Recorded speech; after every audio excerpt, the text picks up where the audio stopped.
بسم اللہ الرحمن الرحیم۔ السلام علیکم۔ آپ سن رہے ہیں خبر نامہ مظلوموں کی آواز لندن سے۔ MQM شعبہ اطلاعات کے ترجمان نے بانی و قائد تحریک جناب الطاف حسین بھائی کی صاحبزادی کی پاکستان آمد اور سیاست میں حصہ لینے کے حوالے سے آج مورخہ 4 اکتوبر 2024 کو اسلام آباد سے ایک آن لائن نیوز ایجنسی سے جاری کی گئی خبر کی سختی سے تردید کی ہے۔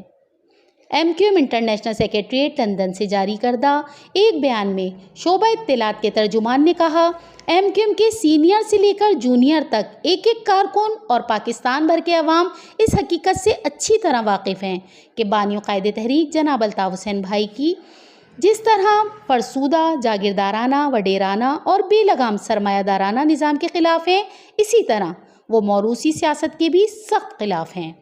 جناب الطاف حسین بھائی اپنی سیاسی زندگی میں نہ تو خود کبھی الیکشن میں حصہ لیا اور نہ کبھی اپنے خونی رشتے کو الیکشن میں حصہ لینے دیا۔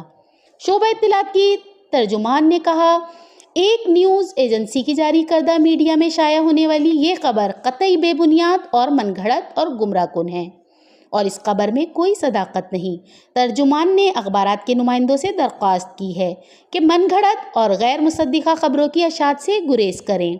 اب میں اجازت چاہوں گی، اس یقین کے ساتھ انشاءاللہ اسی طرح کی حق اور سچ خبریں سننے کے لیے آپ منتظر رہیں گے۔ اللہ نگہبان۔